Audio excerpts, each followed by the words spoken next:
Hello, everyone. We are so glad that you have joined us today. My name is Kylie Heap, and I have the pleasure of serving as the Executive Director of Support After Abortion.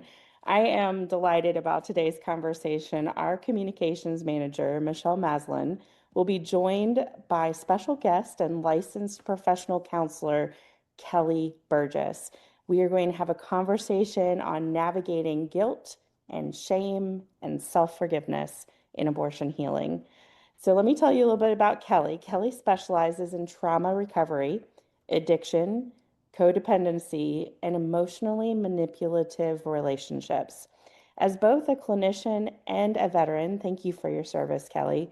She brings a practical, trauma informed perspective to helping individuals process difficult experiences, rebuild self trust, and move toward healing.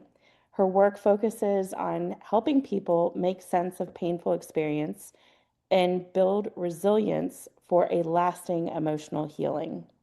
We use the chat as a shared learning space, so feel free to post your thoughts and insights along the way throughout the conversation today. We might not respond to every comment live, but what you say may help someone else that's here, and it could enrich the written recap. So, without further ado, let's turn the show over to Michelle and Kelly. Thanks, ladies. Thank you so much, Kylie. Kelly, can you just wave and shout out? People can Hi, see who you are. everyone. Awesome. Welcome, everyone. Today's webinar is a little different from our usual format. As Kylie mentioned, instead of a presentation, we're going to have a conversation with Kelly, who's a licensed professional counselor. And we're going to talk about one of the most common and often complicated things that people experience after abortion: guilt, shame, and what can be a long road to self-forgiveness. Kelly, welcome. I'm so glad you're here with us today. Thank you. Before we dive in, I just want to set the stage. Today's theme is freedom. And one of the things we often hear from people who contact us is that they feel stuck in guilt, stuck in shame, stuck in a loop that they can't seem to break. We actually took a look back at nearly 2,000 client records and discovered that nearly 1/3 talk about feeling guilt or shame or both. And that's what we're here to talk about today. What happens when someone is stuck in guilt and shame, and what can help them to break free and offer themselves forgiveness? So, Kelly, let's start with the basics, because sometimes people use guilt and shame interchangeably, and they're actually quite different. Can you walk us through that distinction? Yes, of course. Whenever I talk to clients about this, I start with the simplest version. Guilt says I did a bad thing. Shame says I am a bad person. So guilt is usually connected to a behavior, a choice, or an action. And in many cases, guilt can actually be healthy because it means we've acted outside of our values and it motivates us to do something differently the next time. Shame is different, though. It attacks the person's identity. So it turns from I did something that I regret or that I consider bad to I'm a failure. I'm a bad person. Clinically, guilt leads to accountability and can lead to a lot of growth. Shame does not lead to accountability or growth in that way. That's great. Thank you for that distinction. That helps me. I remember you saying that guilt can be productive. And so is that part of what you're talking about there with the accountability? Yes. Awesome. We would love for you all to jump into this conversation. So I'm curious, put in the chat, what does shame often look like in your clients? Maybe just a word or a phrase or behavior that you've seen. Feel free to drop that in the chat. And in the meantime, would anyone on our team like to share what you've observed with shame? Yeah, I will, Michelle, if that's okay. Absolutely. Thanks, Karen. Yeah. That is an absolutely huge question because there's probably as many answers as there are people struggling with shame, right? We're all so different. Everybody's so different. But here's some words that I've heard people speak over themselves that are struggling with shame. Clients that I've worked with. There's something wrong with me. I'm a failure. I should have known better. I don't want to be a burden, or I'm evil. Those are all attached to our identity, right? And those kinds of thoughts lead to some really unhealthy choices and behaviors. And probably the number one that I've recognized and seen in people is substance use or numbing in some way, shape, or form, right? It could be cutting, it could be any kind of way that we numb our emotional pain. That's what I did, right? And stop trying to do anything positive because you can't convince yourself that you're better than you feel you are. Some people go that codependency route. They become a perfectionist or a caregiver, things like that. Isolating is a huge one, huge. People stop hanging around with their friends and their family and the people that they love the most. Awesome. Thank you so much, Karen. We've You're seen a welcome. lot in the chat that mirrors what you're saying. Embarrassed. I think that's a common one. Disgust, worthless, the thought that everyone is better than me. As you mentioned, Mm. thank you all for participating so much. I see there are a lot more. Michelle, I'd like to add one more because it's something that I did after my abortion years later, is I intentionally punished myself. Yeah, different than self-harm necessarily, punishment. So, Kelly, do these things match what you see clinically? And is there anything you'd add? Yes, all of them. Yes. The one that I've heard over and over again is if people knew me, if people knew what I did, they would leave. So there's this feeling of no one can know this big bad secret that I have, because if they knew who I was, they wouldn't want to be around me anymore. Oh, yeah. Thanks for mentioning that one. We do hear that from clients regularly. So let's talk about self-forgiveness specifically. How does that tie into guilt and shame? And what does that look like in clients? So self forgiveness is often the bridge between guilt and healing. So I said healthy guilt, right? So healthy guilt says, I wish I would have done something differently. And self forgiveness allows a person to acknowledge the reality without becoming trapped in it. When shame is present, self forgiveness becomes harder because the person can no longer evaluate just the action because they're judging themselves as a person. Many of my clients believe that self forgiveness means saying that what happened was okay. And it doesn't, right? We're not trying to rewrite history. We're not trying to sugarcoat something because that's not actually helpful. Self forgiveness just means acknowledging what happened in an honest way while also recognizing that human beings are more than what they've done, or even more than the thing that they think is the worst thing that they have done. They are more than that. That's awesome. Those are very, want to sit with some of that. That was a lot. I'll be one of those people saying, I want to replay that. So what, just as a follow-up, when you see someone who's genuinely moving towards self-forgiveness, what do you find different? They're talking about the actions of something that's happened rather than their identity. It is not who they are anymore. It is something that they have done, yes, but it's not who they are. Wonderful. Thank you so much. And everyone, we invite you to share in the chat. Does this conversation about self-forgiveness resonate with you? What have you observed with clients or experienced yourself? We'd love to hear your thoughts and experiences. And while people have a chance to add something to the chat, is there anyone on the team who'd like to share about self-forgiveness? I'll share, Michelle. Thanks. When I went through my abortion experience years ago, at the time, I couldn't even fathom what self-forgiveness looked like. So it definitely was a journey for me because I struggled with just feelings of low self-worth, that I didn't deserve to be forgiven and things like that. And so it took me quite some time to be able to, I'll say, successfully start that road to healing, because I couldn't separate what I did from who I was. It was like all one and the same, and I internalized it very deeply. And in my work with some clients, I've seen the same thing, that they can't separate initially what they did from who they are.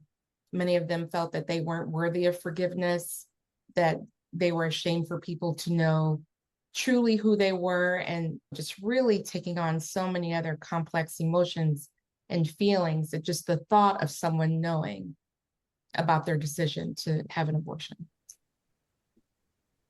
Thank you, Angel. Cheryl shares that as she learned to forgive herself, she learned to give herself grace. Another person shared that there's a lightness of the load to the person's countenance, and that often they're more open to talking about spiritual things. And that fits in with what Dana shares. I could not forgive myself until I could speak it out loud, which caused me to feel the shame. And also that for her, it took accepting love from God to be able to do that. We do also have clients who experience this from a secular view, and we're going to talk about that in a little bit. Another thing that we've often seen with clients is the ruminating, the replaying, which makes it hard to self-forgive. And we'll look at one more comment. Cindy shares that being able to receive forgiveness, but not able to share the story out loud, not wanting anyone to know. And I see loving and accepting yourself for making a decision that was the best you could do at the time, but carrying the trauma and the hurt and seeing the need to heal. Kelly, you mentioned in our earlier conversation that your go-to for clients who say, I can't forgive myself, is asking them, what would you say to a friend if they came to you with this same story? Can you walk us through how that works and why? Absolutely. When people are trapped in shame, their perspective can become really narrow. And so that question urges them to look outside of their tunnel vision that they're having. So if your best friend, whomever, came to you and told you your exact story, all the background details and everything, what would you say to them, right? And most often I would tell them they were going through a lot. I would tell them that was such a difficult situation. Of course it was hard, like all of this grace and patience that they just can't show themselves. And so it can help switch perspective. I have heard, though, sometimes these techniques don't work for everyone.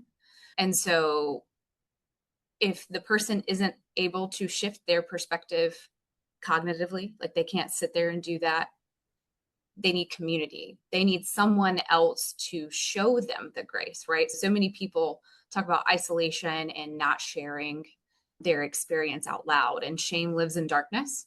And the moment that we share our experience with someone and we are received with compassion, it can help move us to experience the shame less, right? So if they can't do the cognitive exercise of pretending like they heard the story from someone else, the next answer is going to be that they need to be surrounded by community. Thanks. I think when we talked before, you also said, I remember sharing with you that someone had told me that they had heard this tip and tried it on their mom. What would you say to a friend? And that it did not help. So I wonder, can you offer some suggestions when a person's just too stuck to make that leap? I know you talked about that just a minute ago. They can't move from compassion for someone else to compassion for themselves. So that gap can be really large. And that's why I said, if it doesn't work, we got to try something else. We got to try community. Maybe it is letting someone else show you that compassion, right? To prompt that, to get the person to look outside, to seek that kind of community, we can make it smaller. So what would a therapist say to you? What would a mentor say to you? If there's religion, what would your priest or preacher say to you? Try to get them to find the safe person that they might be able to actually share their story with. Great. Thank you. Well, I'm remembering something that you said that was about if you can't move from negative to positive thoughts about yourself, that there's a medium step that you could take. So I found this in working with my veterans because a lot of them struggled to move from incredibly negative self-talk to positive self-talk. They just couldn't make that jump. So initially, it might be moving from incredibly negative self-talk to neutral, right? Trying to catch the spiral, the self-talk spiral that is negative, and just stopping it. And so if we can develop the skill of just stopping the spiral of that negative self-talk, then maybe eventually we can add some positive messaging onto it, but they can start the habit of stopping that spiral first. Thanks, Kelly. Yeah, that really stayed with me when you mentioned that before, that when you don't have the self-love, and a lot of people mentioned that self-hatred and loathing is part of not being able to forgive yourself. You know, it can be really hard to get out of those negative thoughts. Kelly, I know that you work both in secular and religious spaces. So I'm going to ask you a couple of questions to speak to those spaces. For clients whose belief systems include divine forgiveness, There's often another layer to self-forgiveness where some are afraid that God can't forgive them, so they can't forgive themselves. And others say they believe that God forgives them, but they still can't forgive themselves. I wonder if you could talk about how you navigate that with clients and help them move through it. Yes. With those two patterns, it can be tricky, right? And there are the different belief systems that I have to operate within in my work. So navigating that sometimes is tricky. But with the first group, the people who say that God can't forgive them, I prompt them to explore whether their beliefs about forgiveness are actually consistent with what their faith teaches. So, what does your faith teach? If they use the Bible, what does the Bible say about forgiveness? Where are the examples of forgiveness in the Bible?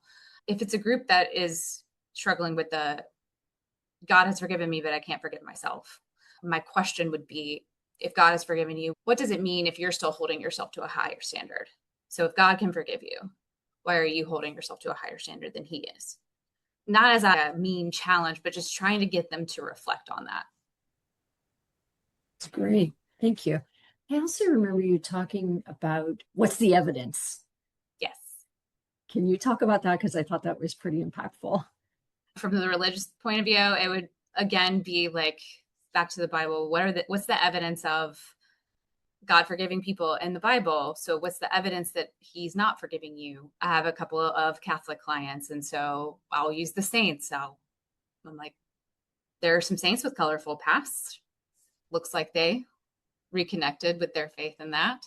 So I try to take the examples from their specific faith walk to show them what they might not be paying attention to. It's beautiful. One of the things that we say a lot is meeting people where they are. The fact that you're able to enter into what their faith is and then help them within the construct of their own belief systems. There are also many people whose belief systems don't include divine forgiveness.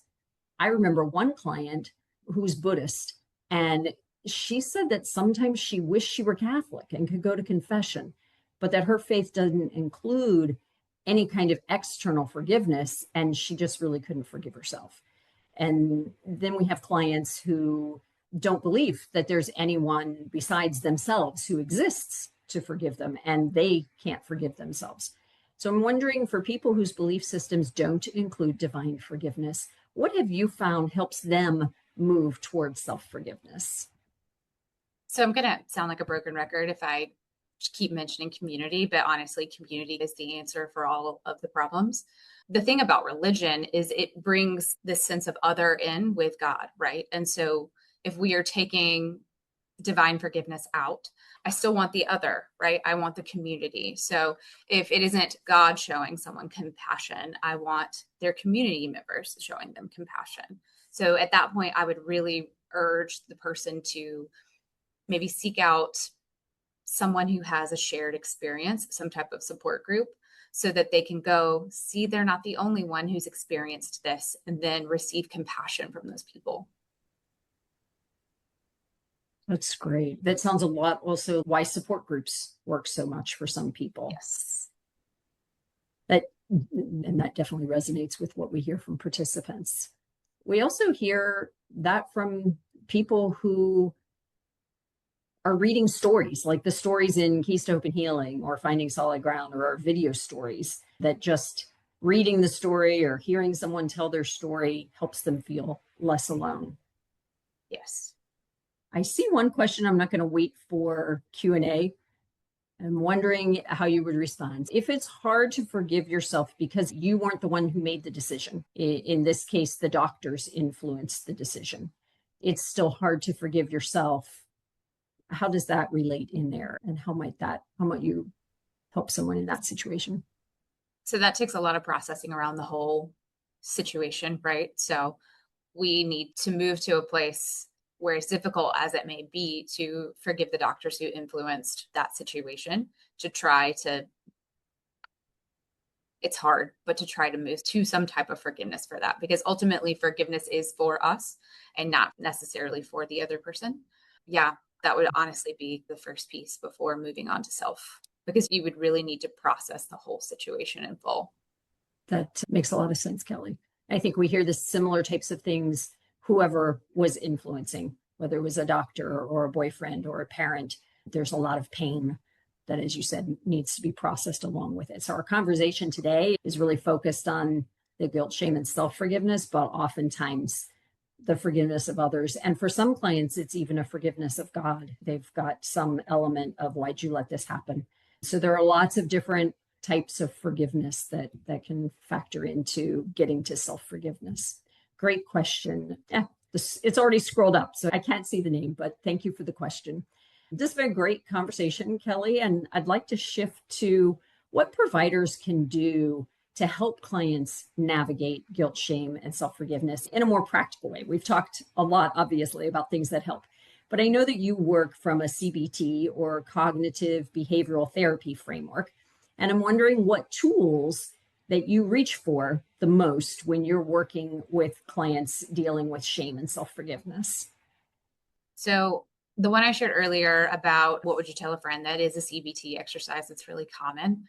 Another one that's easy and doesn't take mounds of paper to do, because a lot of CBT has some journaling prompts, is trying to identify the belief. So what is their, we say shame message. So I am not enough, I'm unlovable, I'm awful, whatever it is, and challenging the evidence for it.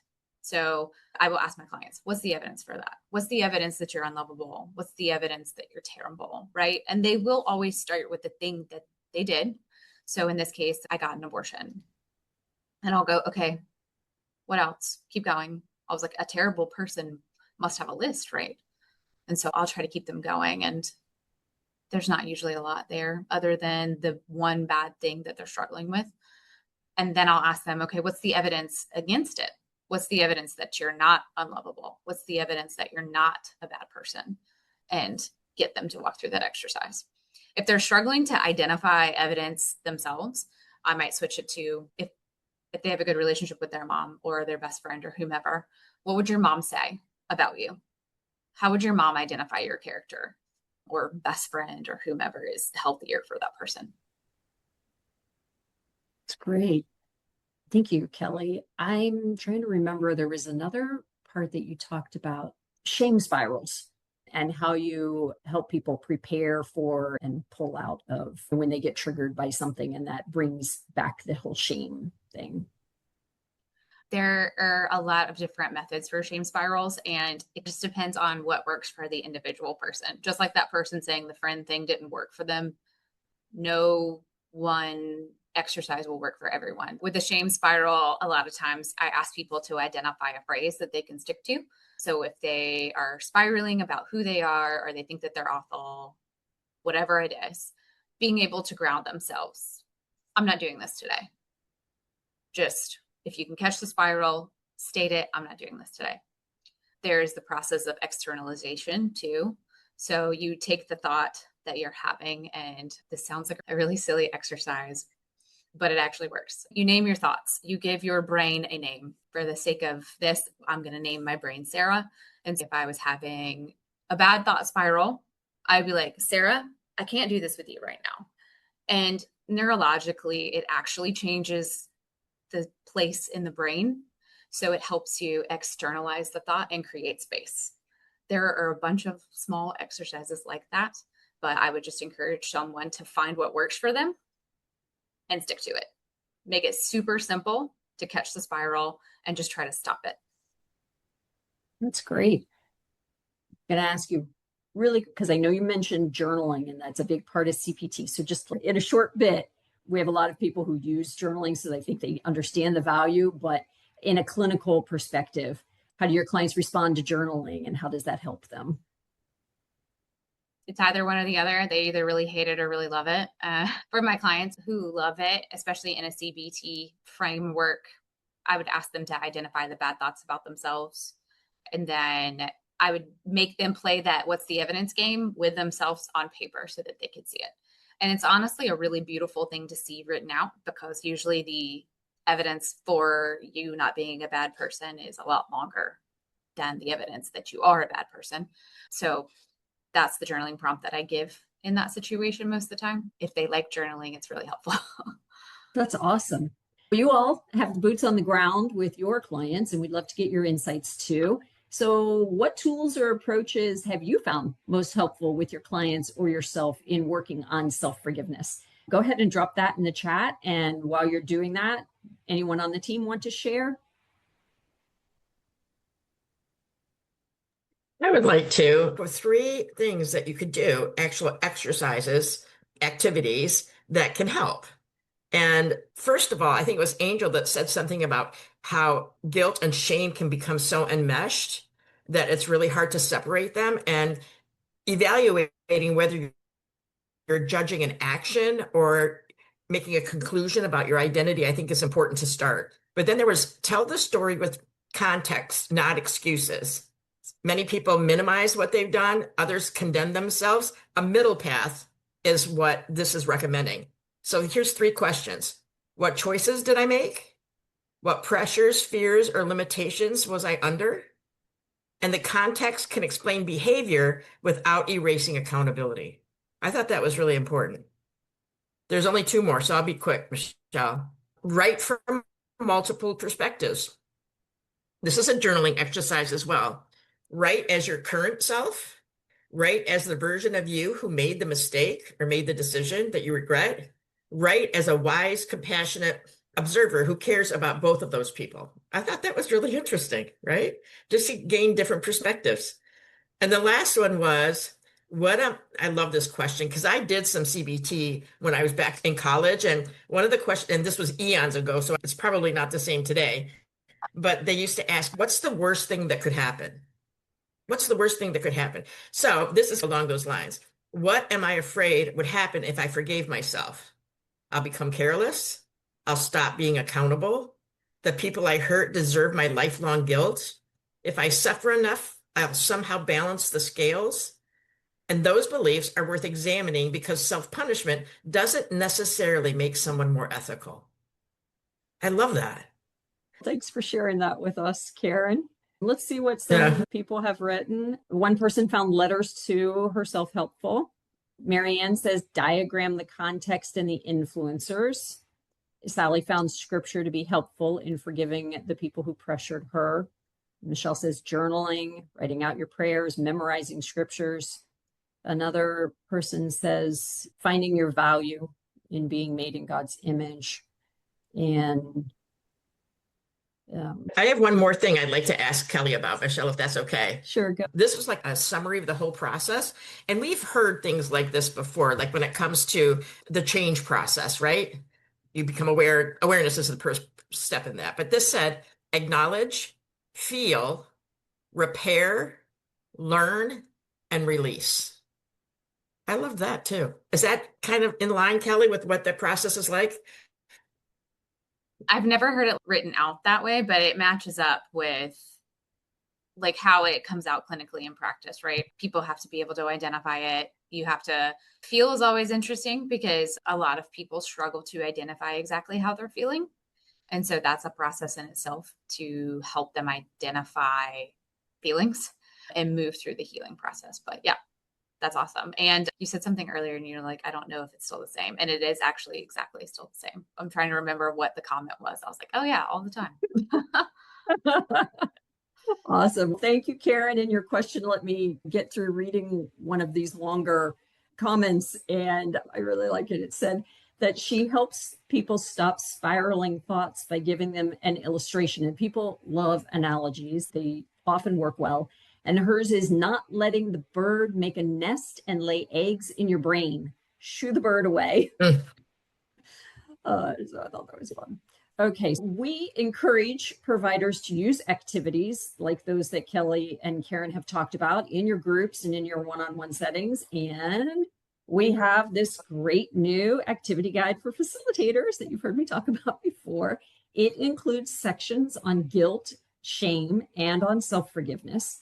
One of the activities is a guilt and shame sorting exercise where participants name the messages that they tell themselves and begin to notice whether those messages are rooted in guilt, shame, or something else. Now, Kelly, you told me about a shame card activity that you use with your clients. I'm wondering if you could describe that for us. So a shame card, they get a note card and we ask them to write down their shame messages. And that might sound weird to them. And so you probably have to give examples of shame messages like the I'm unlovable, I'm unworthy, whatever else that you can list out that they can pick from. And then you ask them to sit there with it and hold it for the entirety of the group or whatever that you're doing. Keep on with your conversation, but they have to keep that there in front of them. It just, one, externalizes it. It's not just living inside of us anymore. And two, it gives them a time to sit with it visually. When the groups that I've run, I usually teach about shame after I've done that and teach about the difference between guilt and shame and what it looks like to heal shame. And at the end, I'll ask them what they want to do with it. I'm like, what would you like to do with those messages? Do you need to hold on to them? Do you need to rip them up? Do you need to stomp on them? What do you need to do with those messages to help you heal and move forward?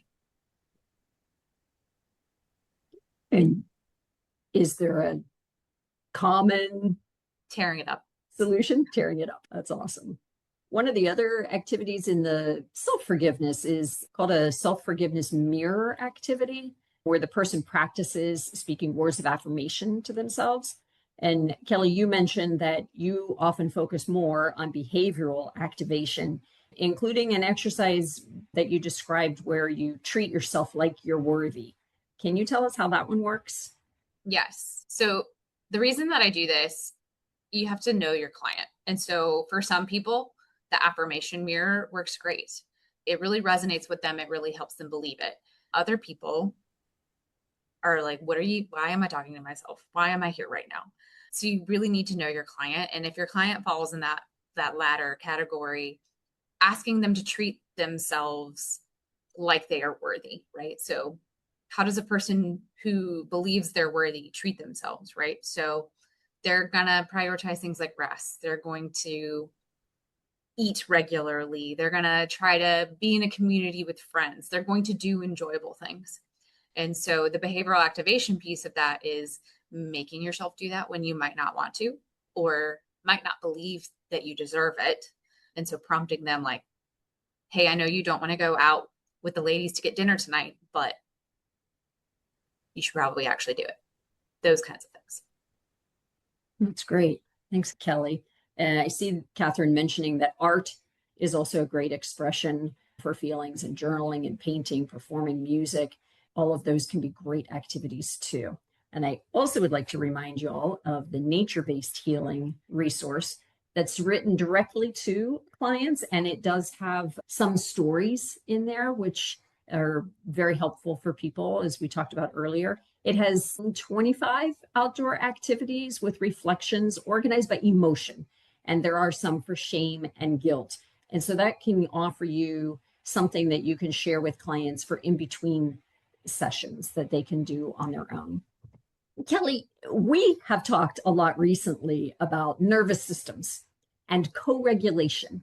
And you said something in our earlier conversation that stayed with me because it resonated with that topic. You said that sometimes you let clients borrow your nervous system and take up space.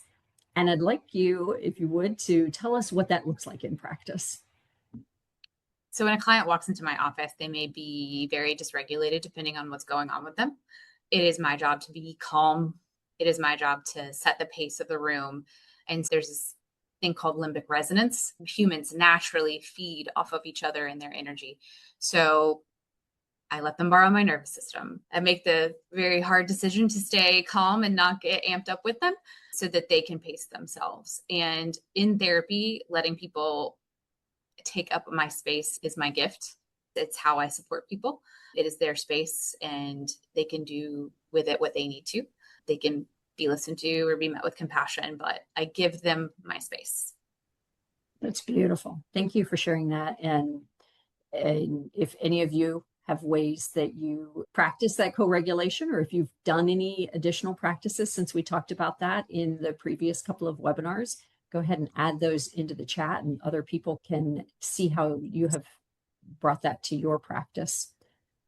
Kelly, many of the providers listening today, they likely carry their own stories. They may not be related to abortion. It might be something else. We have unresolved grief of different types. And we're sitting with clients who carry this too. And I'm sure that you have experienced that same weight and balancing caring for your clients while maintaining your own healthy regulation and well-being. When a client shares something in a story that affects you personally, what do you do in the moment during the session to stay grounded and focused on them? So it's hard because sometimes it's hard to identify what exactly triggered you. I know it's a buzzword, but it triggered your trauma of some kind, right? And in session is not necessarily the time to actually sit and identify it. So I try to notice what's happening with me internally. Am I starting to feel anxious? Is there any types of like symptoms of my anxiety that are popping up? And then I do the things that help me ground, right? So in that moment, meditative practice I focus on, mine is focusing on the air coming in and out of my nose. It helps me just regulate myself for a minute. And then I give the time back to them. I say, this is their time, not mine. And I try to refocus in on the client. Very quickly afterwards, though, after the session's over, when I'm decompressing, I make sure I try to identify what popped up. Because if I'm able to identify what popped up, why it gave me those feelings, I can work on it so that countertransference isn't an issue in the future. And I usually take it to my own therapist. You segued right into what I was going to ask you, and that's what do you do after a tough session? What do you find grounding or do for self-care or support? So I hear you say you take to your own counselor and try to process it. Is there anything else that you like to do? So I work in an office building that I don't have windows. I call it my cave. I sit in here all day. If it was a particularly difficult situation, when I drink ice water for whatever reason helps me be in the room. But if I have the time to go outside, I got to go touch grass. I got to be outside. I need the sun on my face. I just need to be somewhere other than where that difficult session just happened so that I can breathe for a second and reground myself. That's awesome. Thank you for sharing what works for you, Kelly. You're being involved in this work of helping people work through grief and emotions. It can be hard, and giving people that safe space and compassion they need and hearing their lived experiences, it can take a toll. And so I'd like to invite you all to share. What do you do to take care of yourself, either during or after a heavy session? Go ahead and drop it in the chat. And anyone on the team want to share something that works for you? I could speak to that, Michelle. Thanks, Niles. So myself, I know Kelly mentioned about journaling and certain things like that. And I think for me personally, I love journaling. That's been something that I picked up a while ago when I was in college because I've learned that I can carry other people's emotions. I'm not an empath, but I'll let them linger with me because I do want them to feel better and I want them to work through this. And I know how difficult it can be being impacted myself. So one things I write in my journal is do not make their story yours. Do not carry the story with yourself because you can care for someone and want better for them without taking on that weight as well. And I feel like in the world we're in, we care for everyone we come in touch with. We want the better for them. Obviously, that's our jobs, but sometimes it can be a little bit heavier depending on how you can relate to the story as well. So I think that's the biggest thing is don't make their story yours and remember we're there for them. And I think that's something that has helped me and people may have other keywords for them that may help separate themselves or go to your dungeon or cave. I like to say I like to make my place a bat cave as well. So I get that completely. So I think that's definitely something if you need to go to a bat cave to help yourself out or get out of the bat cave, whichever one helps you better, I think is the best thing. That's awesome. Thank you, Niles. I haven't heard it called a dungeon before. Oh, the Bat Cave, that's fun. We've had some responses here. People who read scripture, pray, get outside, breathing fresh air. Debriefing with fellow workers is one that a couple of people have mentioned. Prayer, journaling. There's Maria, who shares that she likes to journal in front of the Blessed Sacrament. So for Catholics, that would be a great thing to do. Being attuned to breathing, doing exercises, getting off the machine or computer and getting in community, just as Kelly's been talking about, food, social interaction, getting in nature, stretching, All of these are fantastic things. I'm going to have to read this one. Dirt therapy. I was like, I got to figure out what dirt therapy is, but now I get it. Going outside, getting into the nature. Perfect. Christian music. This one it says, I work by a lake, so if time allows, going outside, standing by the water, and tossing clients' issues into the water. That's awesome. You may just imagine doing that if you're not near a lake. I will take a quick plug just for those of you who don't have coworkers. We have a lot of solo practitioners who may not have coworkers. Building community among other abortion healing providers is a great way. And also our coaching program. Karen is our healing support specialist, and she leads the coaching program and has exactly those kinds of conversations with coachees, debriefing after hard sessions, and so that you don't have to carry that home alone. Thanks again, Niles. And we are going to move into some Q&A. I'm going to take a look at some of what we've got. Thank you to everyone who asked questions, whether you put them in the chat or privately.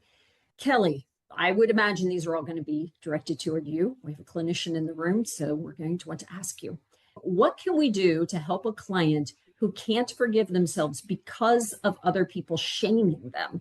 Sometimes they're stuck replaying harsh words someone said to them, or people are saying things who are still in their life, like a parent or a partner.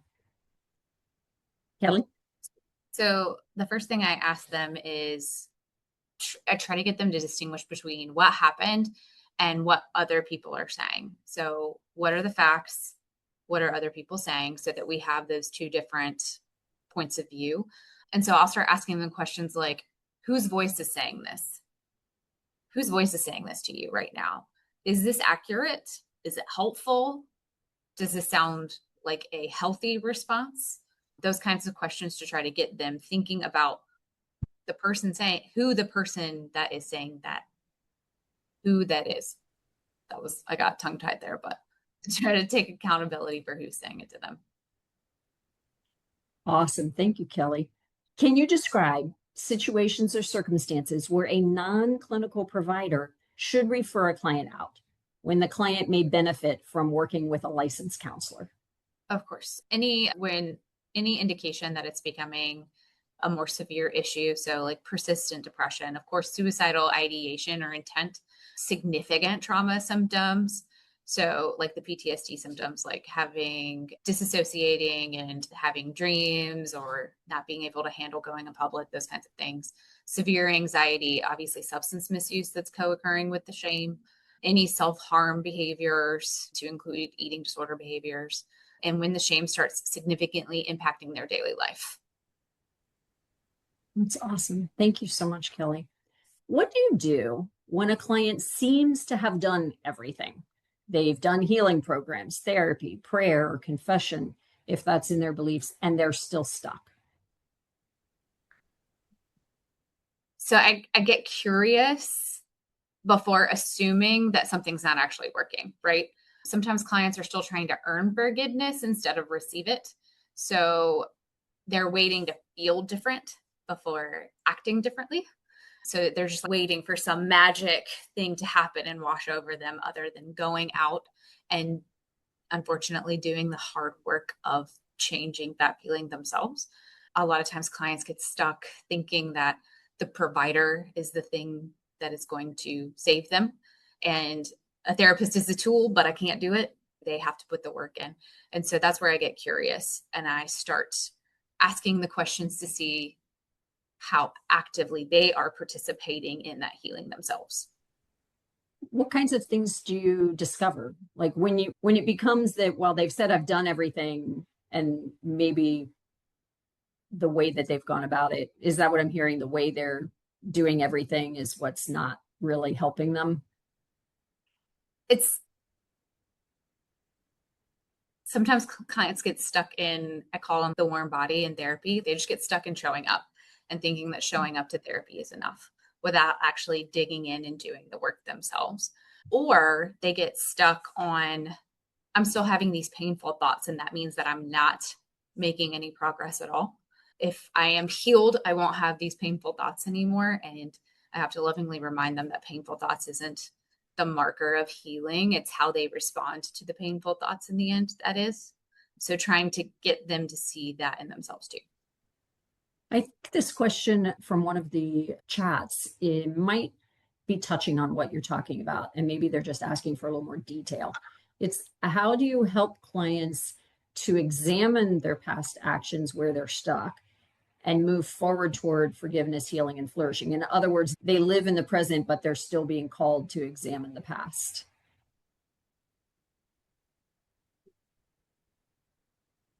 Can you repeat that one more time? I'm thinking. Yeah. So it says, how do you help clients to examine their past actions where they're stuck so they can move toward forgiveness? So maybe where you were saying they haven't done the hard work, what does that look like when they're doing the hard work?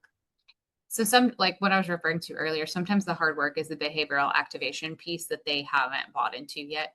With the question you just asked about examining the past while still being present, when it comes to self-forgiveness, the examining the past that I encourage people to do is what helps them identify actions instead of characteristics, right? I will have them examine the past because of something that happened, something that they did, and try to identify it as an action rather than who they are as a person. So there is that aspect of having to work in the past while still being present. The not participating is usually not the behavioral activation, or because I give you something in therapy, right? Like a CBT exercise, but if you don't go home and use it, it's not going to do anything.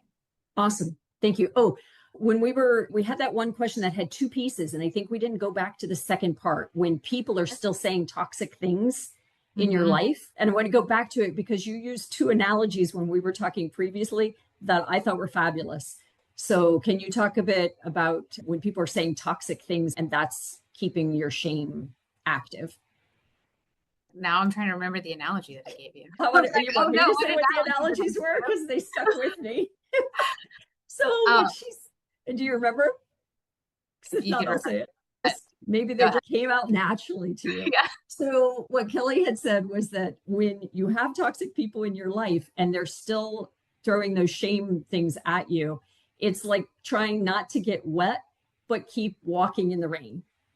And the other one you said was, it's like brushing your teeth while eating Oreos. Yes. Which I just thought those were great analogies. And for that whole scenario, you had one very simple direction that needed to go in. So if toxic people are in your life, you need to talk boundaries. Yeah. And in varying levels, right? Unfortunately, I've had clients where the toxic person was their parent and they had no other choice but to live in the house with that parent. So in varying whatever level of boundaries that they can accept in their current life. Awesome. Thank you so much, Kelly, for sharing your time and expertise with us today. We are so truly grateful. And thank you to all of you for your participation. It adds such a richness to our conversation. Our core theme today has been freedom for the clients that we serve. And that doesn't mean the absence of the past. It's that they're no longer being controlled by their past, by their guilt and shame, so that they can find freedom and self-forgiveness. And that's what we're working toward together for them. And the work that you do, holding space, lending your calm, staying presence, that's a key part of how they get there. We are so glad that you joined us today, and we look forward to seeing you next time. Goodbye.